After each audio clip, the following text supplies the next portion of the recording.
Hello friends. आज हम बात करेंगे सीटेट एग्जाम से रिलेटेड बहुत ही इम्पोर्टेंट क्वेश्चंस की, जो कि आपके एनसीईआरटी ईवीएस से रिलेटेड होने वाले हैं। तो गाइज, अगर आप भी सीटेट एग्जाम की तैयारी कर रहे हैं तो ये वीडियो आपके लिए बहुत ही इम्पोर्टेंट होने वाली है, इसलिए आप वीडियो को बिना स्किप किए हुए एक बार लास्ट तक ज़रूर देखिए। तो चलिए हम बात करते हैं कर्णम मल्लेश्वरी के बारे में। क्या तुमने अखबार में इनके बारे में पढ़ा है? कर्णम मल्लेश्वरी एक वेट लिफ्टर यानी भारोत्तोलक हैं। ये आंध्र प्रदेश की रहने वाली हैं और इनके पापा पुलिस में हवलदार हैं। जब ये 12 साल की थीं तभी से वजन उठाने का अभ्यास करने लगीं। अब वे एक बार में 130 किलोग्राम तक वजन आसानी से उठा लेती हैं। कर्णम ने भारत के बाहर 29 मेडल जीते हैं। उनकी 4 बहनें भी रोज़ वजन उठाने का अभ्यास करती हैं। नेक्स्ट टॉपिक है आपका मधुबनी पेंटिंग। चित्र में डिजाइन को मधुबनी कहा जाता है। यह लोक कला एक बहुत पुराना रूप है। बिहार में एक जिला है जिसे मधुबनी कहा जाता है, उसी के नाम पर इस पेंटिंग का नाम पड़ा। ये चावल के पाउडर के पेस्ट से पेंटिंग बनाई जाती है, जिसमें कि रंग मिलाया जाता है। इन्हें बनाने के लिए नील, हल्दी, फूलों और पेड़ पौधों आदि के रंगों का उपयोग किया जाता है। चित्रों में इंसानों, जानवरों, पेड़ों, फूलों, पंछियों, मछलियों और अन्य कई प्रकार के जानवरों को दिखाया गया है। बेलबनका गांव कर्नाटक में है। गिजुभाई बधेका गुजरात में रहते थे। उन्होंने बच्चों के लिए कई कहानियां लिखी। एक भारतीय रॉबिन अपने अंडे सड़क के किनारे पत्थरों के बीच में देता है। कोयल कोए के घोंसले में अपने अंडे देती है। पक्षी अपने अंडे देने के लिए घोंसले बनाते हैं। चूजे बड़े होने के बाद अपना घोंसला छोड़ देते हैं। नलमदा आंध्र प्रदेश में है। हिलगुंडी गांव कर्नाटक में है। हिलगुंडी में बच्चों की पंचायत को भीम संघ कहा जाता था। बरगद के पेड़ के बारे में, जो लटकती हुई शाखाओं की तरह दिखता है, वह वास्तव में इस पेड़ की जड़ें होती हैं। डेजर्ट ओक यानी रेगिस्तानी ओक एक पेड़ है जो ऑस्ट्रेलिया में पाया जाता है। ओक के पेड़ की जड़ें गहराई तक जाती हैं और पानी पेड़ के तने में जमा हो जाता है। नेक्स्ट पॉइंट है असम में चावल की नई फसल के अवसर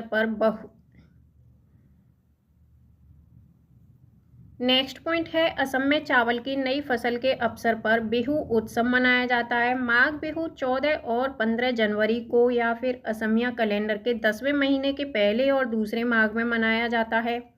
बिहू के अवसर पर बांस में भेला घर बनाते हैं। मुक्तापुर गांव आंध्र प्रदेश तेलंगाना राज्य के पोचमपल्ली जिले में है। पोचमपल्ली जिले में पारंपरिक व्यवसाय है कालीन बुनाई, खिलौना बनाना, इत्र उत्पादन आदि। ये चीज़ें उस जगह के नाम से प्रसिद्ध हो गई हैं जहां उन्हें बनाया जाता है, जैसे कि कुल्लू शॉल, मधुबनी पेंटिंग, असम रेशम, कश्मीरी कढ़ाई आदि। अबू धाबी है, तो अबू धाबी है आपका संयुक्त अरब अमीरात में। चिट्टप्पन मलयालम में पिता का छोटा भाई कहते हैं। कुंजम्मा मलयालम में पिता के छोटे भाई की पत्नी को कहते हैं। केरल में कई फलों के पेड़ मिलते हैं, जैसे कि नारियल, केला, कटहल, पपीता, सुपारी आदि। रेगिस्तान में उगने वाला एकमात्र पेड़ है खजूर। केरल में विभिन्न मसाले मिलते हैं, जैसे कि तेजपत्ता, इलायची, काली मिर्च आदि। गरम मसाला छोटी और बड़ी इलायची, लौंग, जीरा, दालचीनी, काली मिर्च, सौंठ आदि से बना हुआ होता है। लेफ्टिनेंट कमांडर वहीदा प्रिज्म भारतीय नौसेना में एक डॉक्टर हैं। लेफ्टिनेंट वहीदा परेड का नेतृत्व करने वाली पहली महिला हैं। वहीदा प्रिज्म जम्मू और कश्मीर के राजौरी जिले धन्नड़ी से हैं। नेक्स्ट पॉइंट है परेड में कुल आदेशों की संख्या 36 होती है। प्रिज्म ऐसा कांच होता है जो 7 रंगों को दिखाता है। तिब्बती, जिसे भोटी भाषा भी कहते हैं, लद्दाख में बोले जाने वाली एक भाषा है। भोटी भाषा में माँ को आमाले कहा जाता है और भोटी भाषा में पिता को बावाले कहा जाता है। रेशम का कीड़ा अपनी मादा कीड़ा को उसकी गंध से कई किलोमीटर दूर से ढूंढ सकता है। चींटियां चलते समय जमीन पर कुछ ऐसा पदार्थ छोड़ती हैं जिसे सूंघकर पीछे आने वाली चींटियों को रास्ता आसानी से मिल जाता है। मच्छर हमारे शरीर की गंध, खासकर पैरों के तलवों और हमारे शरीर की गर्मी से हमें ढूंढ लेते हैं। सड़कों पर कुत्तों की अपनी जगह बटी हुई होती है। एक कुत्ता दूसरे कुत्ते के मलमूत्र की गंध से जान लेता है कि उसके इलाके में बाहर का कुत्ता आया हुआ है। जैसे हमें इतने सारे रंग दिखाई देते हैं, उतने रंग जानवरों को दिखाई नहीं देते। आमतौर पर माना जाता है कि दिन में जागने वाले जानवर कुछ रंग देख पाते हैं और रात में जागने वाले जानवर हर चीज़ को काली और सफ़ेद ही देख पाते हैं। सांप के बाहरी कान नहीं होते, जमीन पर हुए कंपन को ही वह महसूस कर पाता है। जंगल में ऊंचे पेड़ पर बैठा लंगूर पास आती मुसीबत जैसे कि शेर, चीता, इन सभी को देखकर एक खास आवाज़ निकालकर अपने साथियों को संदेश देता है। नेक्स्ट पॉइंट है, कुछ पक्षी अलग अलग खतरों के लिए अलग अलग आवाज़ें निकालते हैं। जैसे उड़कर आने वाले दुश्मन के लिए एक तरह की आवाज़ और ज़मीन पर चलकर आने वाले के लिए दूसरी तरह की आवाज़। मछलियाँ खतरों की चेतावनी एक दूसरे को बिजली तरंगों से देती हैं। कुछ जानवर भूकंप या तूफान आने से कुछ समय पहले अजीब हरकतें करने लगते हैं। जो लोग जंगल में रहते हैं वे जानवरों के इस व्यवहार को समझते हैं। वे जान लेते हैं कि भूकंप आने वाला है या कुछ अनहोनी होने वाली है। सन 2004 दिसंबर में आए सुनामी से कुछ समय पहले जानवरों के अजीब व्यवहार और उनके द्वारा दी गई चेतावनी भरी आवाज़ों को अंडमान की एक खास आदिवासी जनजाति समझ गई। उन्होंने वह इलाका खाली कर दिया। इस प्रकार इस जाति के लोग सुनामी के कहर से अपनी जान बचा पाए। डॉल्फिन भी अलग अलग तरह की आवाज़ें निकालती हैं और एक दूसरे से बात करती हैं। वैज्ञानिकों का यह मानना है कि कई जानवरों की अपनी पूरी भाषा है। स्लॉथ भालू जैसे दिखते हैं पर ये भालू नहीं होते। ये दिन के करीब 17 घंटे पेड़ों से उल्टे से लटका करके मस्ती से सोते हैं। ये जिस पेड़ पर रहते हैं उसी के पत्ते खाते हैं। लगभग 40 वर्ष के अपने पूरे जीवन में ये मुश्किल से 8 पेड़ों पर घूमने की तकलीफ उठाते हैं। ये सप्ताह में एक बार ही सोच करने के लिए पेड़ से नीचे उतरते हैं। बाघ की मूंछें हवा में हुए कंपन को भांप लेती हैं और उसे शिकार की बिल्कुल सही स्थिति का पता चल जाता है। बाघ की मूंछों से इन्हें अंधेरे में रास्ता ढूंढने में भी काफ़ी मदद मिलती है। बाघ अपने इलाके में मूत्र करके अपनी गंध छोड़ जाते हैं। यह इलाका कई किलोमीटर बड़ा हो सकता है। एक बाघ किसी दूसरे बाघ के मूत्र की गंध से उसको झट से पहचान लेता है। बाघ मौके के अनुसार अपनी आवाज़ बदलता रहता है। गुस्से में, कराने में, घुर्राने में अलग अलग आवाज़ें और बाघिन को बुलाना हो तो अलग आवाज़ निकालता है। बाघ का घुर्राना 3 किलोमीटर दूर तक सुना जा सकता है। बाघ हवा में पत्तों के हिलने से और शिकार के झाड़ियों में हिलने से हुई आवाज़ में अंतर को भांप लेता है। बाघ के दोनों कान बाहर की आवाज़ इकट्ठा करने के लिए अलग अलग दिशाओं में बहुत ज़्यादा घूम जाते हैं।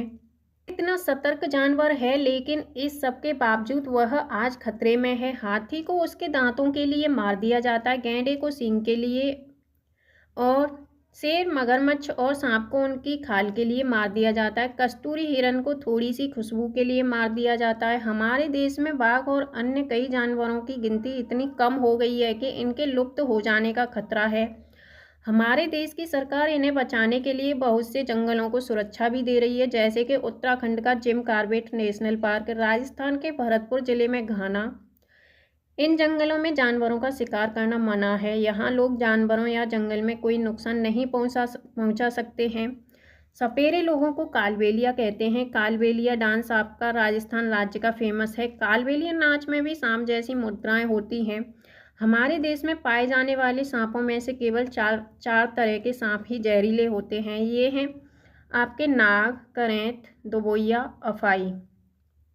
सांप जब किसी को काटता है तो उसके 2 खोखले जहर वाले दांतों से उस व्यक्ति के शरीर में जहर चला जाता है। जहर के असर को खत्म करने वाली दवाई सीरम सांप के जहर से ही बनाई जाती है और यह दवाई सीरम सभी सरकारी स्वास्थ्य केंद्रों पर मिलती है। आमतौर पर हमारे पेट के अंदर का तापमान लगभग 30 डिग्री सेंटीग्रेड होता है। हमारे पेट का पाचक रस एसिड अम्ल की तरह होता है। काला हांडी में सबसे अधिक चावल पैदा किया जाता है, फिर भी यहाँ के लोग भुखमरी का शिकार होते हैं। आत्रेयपुरम गांव आंध्र प्रदेश में स्थित है। दी गई तालिका में एक तरफ खाने की कुछ चीज़ों के नाम दिए गए हैं और दूसरी तरफ उन्हें 1-2 दिन तक खराब होने से बचाने के कुछ घरेलू उपाय बताए गए हैं। तो चीज़ें और घरेलू उपाय, हम इसकी सहायता से इन चीज़ों को कैसे सुरक्षित रखते हैं। दूध को हम उबाल के सुरक्षित रखते हैं। पके हुए चावल को एक कटोरे में डालकर पानी के बर्तन में रखते हैं। हरे धनिये को गीले कपड़े में लपेट करके रखते हैं। प्याज और लहसुन को खुले में रखते हैं और नमी से बचा कर रखते हैं। अचार रखने से पहले शीशी या कांच के जार को धूप में सुखाया जाता है ताकि शीशियों में से नमी निकल जाए। अगर शीशी में थोड़ी सी भी नमी रह जाएगी तो अचार खराब हो जाएगा।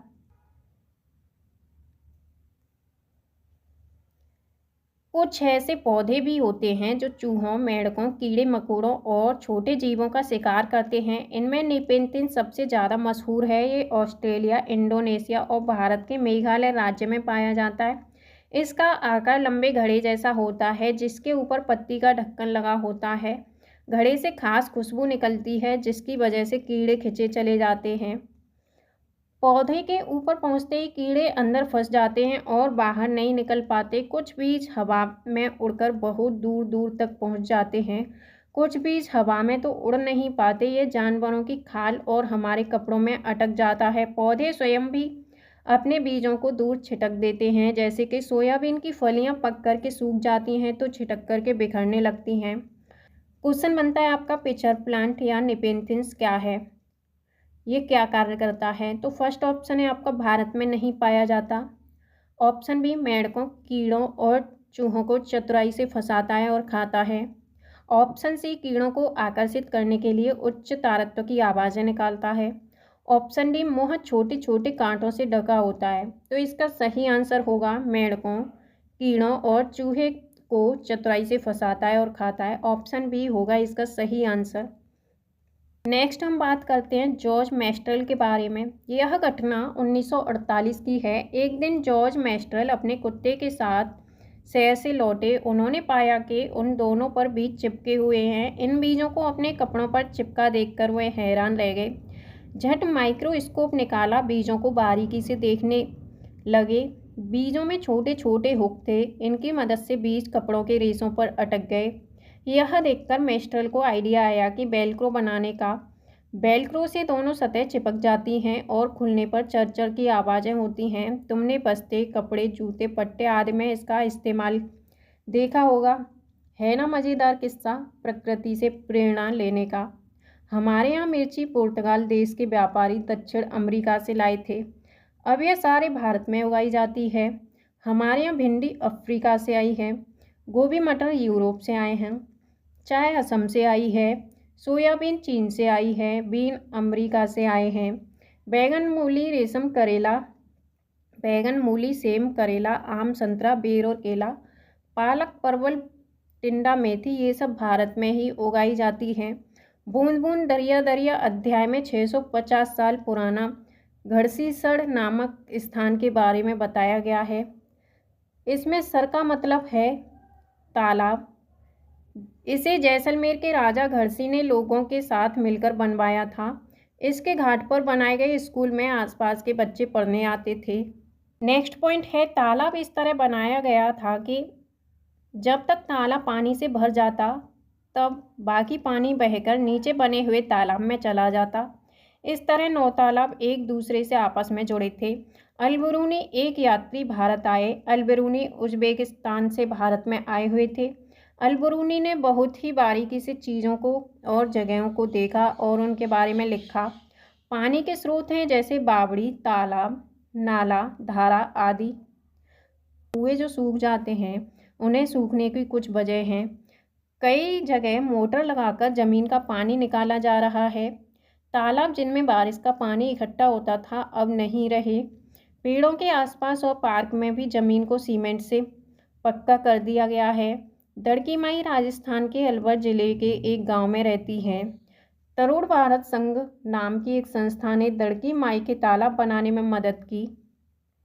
वैसे तो सभी सागरों के पानी में नमक होता है, लेकिन मृत सागर दुनिया का सबसे नमकीन सागर है।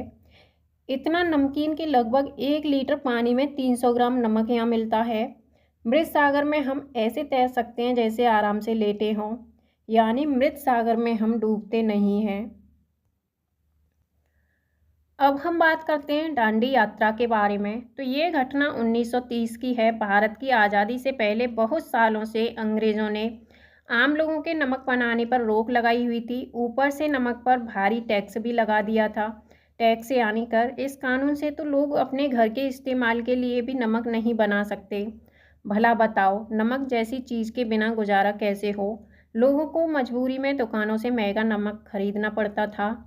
इस बात से लोग बहुत नाराज़ थे। गांधी जी का कहना था, जो चीज़ें हमें कुदरत ने दी हैं उन्हें बनाने में बंदिश कैसी।